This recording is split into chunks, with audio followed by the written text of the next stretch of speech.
планина на Балканскиот полуостров. Нејзиното име е неразделно поврзано со подвисите и делата на пиринскиот цар Јане Сандански. Секој рипче, секоја чука зборува за херојското минато на македонскиот народ. Пирин и во антифашистката борба си остана верен на својот првоборец и ги прибра во своите скутои борбените партизански одреди на чело со првоборецот Никола Парапунов. Мелник, град осуден на смрт. Тоа е град на минатото. Денес тој си живее само со своите урнатини. Во Мелник е и куќата на Јане Сандански.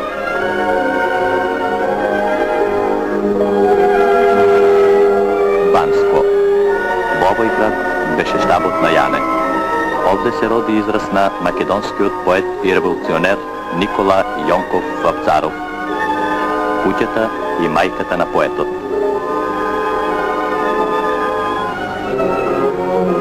Секоја година народот ја празнува годишнината од убиството на својот голем борец Јане Сандански.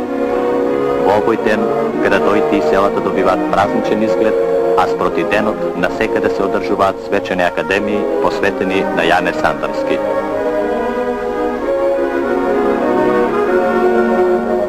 На свечаната академија во Свети Врач за животот и борбата на Јане Сандански зборуваше народниот пратеник Иван Делев.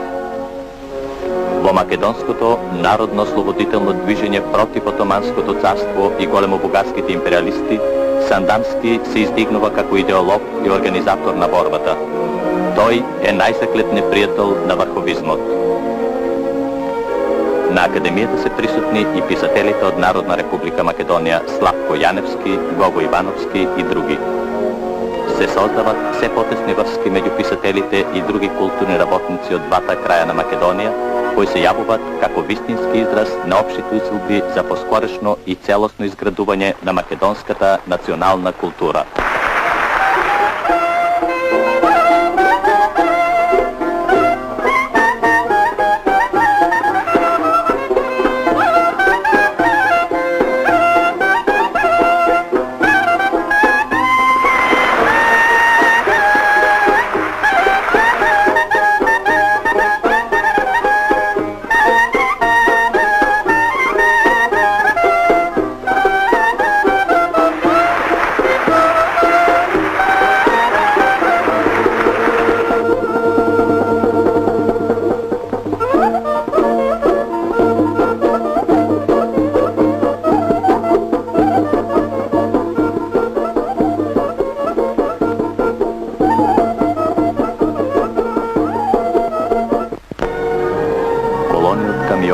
Коли и народ се упатуваат за Мелник, кон Роженскиот манастир, каде и гробот на Јане.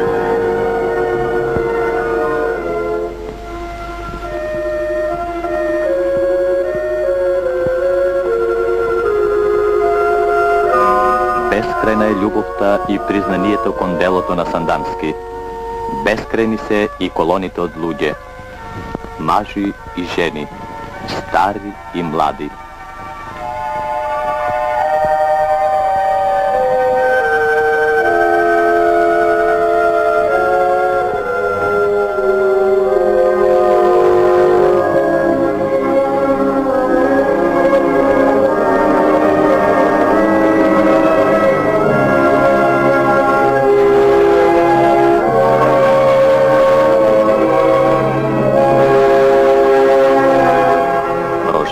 Манастир, некогашното гнездо на големогрчката пропаганда. Јане ги изгонува овие мисионери, а манастирот станува тврдина на слободарската македонска мисла. Еден од живите соборци на Јане им прикажува на писателите од Народна република Македонија за Роженскиот манастир и борбите на Јане.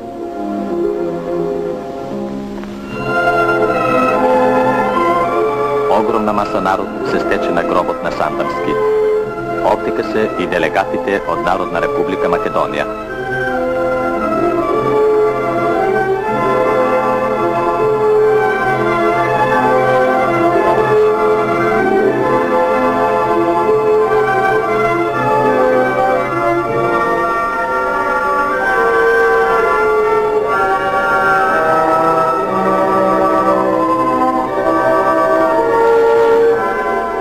Од името на Националниот совет на Отечествениот фронт на Народна република Бугарија зборуваше генерал-лейтнантот Фердинанд Хозовски.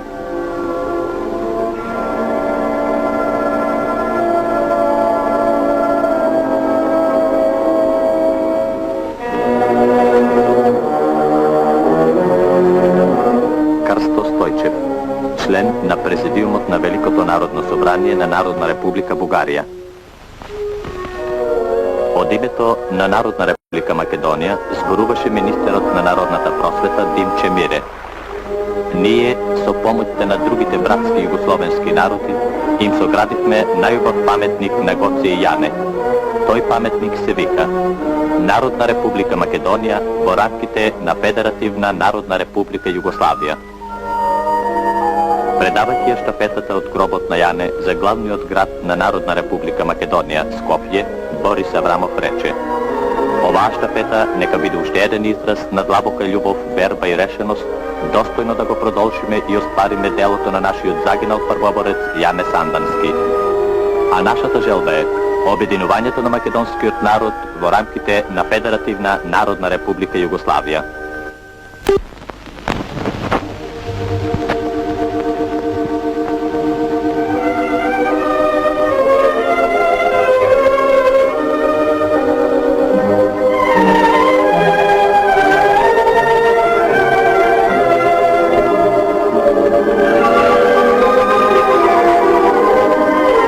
Голема е љубовта за родната книга по селата и градовите во Пиринска Македонија. До вчера прогонувана и фалсификувана, денес македонската книга се разоткрива во сета своја убавина. Станува верен изразител на народниот дух и народната култура.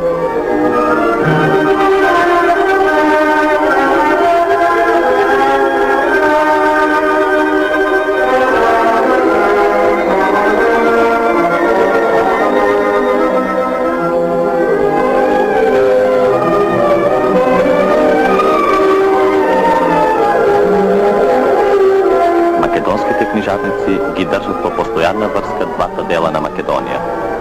Преку нив се пласираат редовно 7000 броја пионерски весник, околу 2000 броја Нова Македонија, 3000 броја Млад борец, а за неполна година се продадени голем број книги.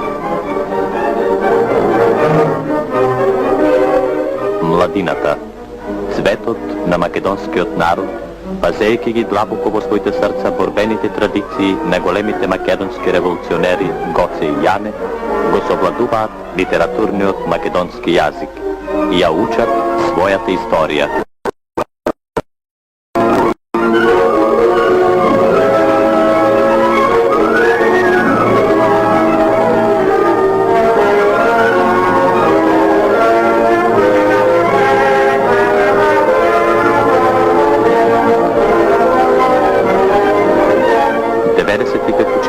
Народна република Македонија честно и со голема љубов ја исполнуваат својата задача. Тие даваат се од себе за да нашите браќа од Пиринска Македонија што поскоро го совладаат македонскиот литературен јазик.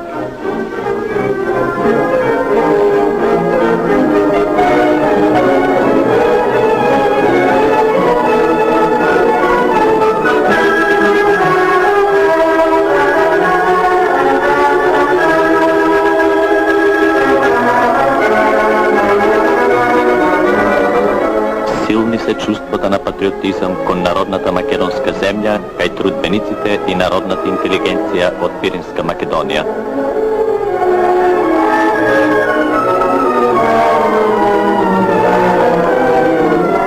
По своите работилници, во голем број кружоци, тие го совладуваат мајчиниот јазик.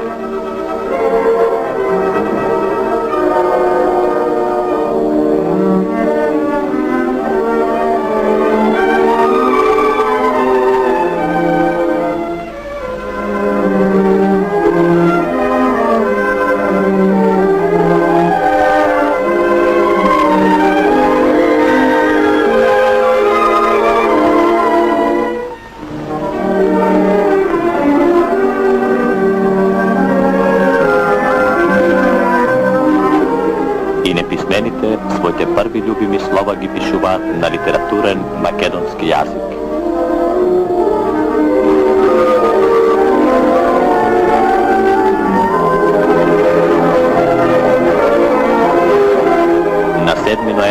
1947 година во Горна Џумаја стана големо културно собитие. Се отвори првиот областен македонски театар.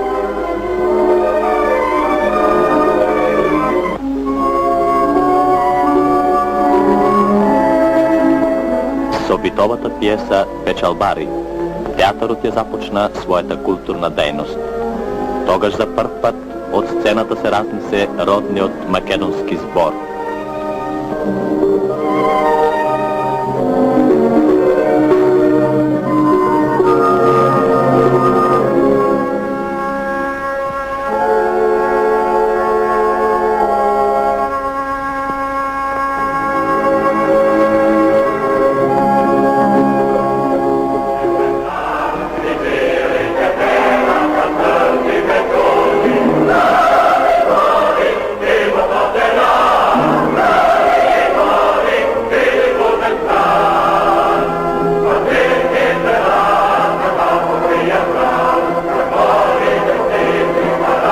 Денес македонскиот народ смело зачекори во мирната изградба, градејќи го својот живот, својата национална култура.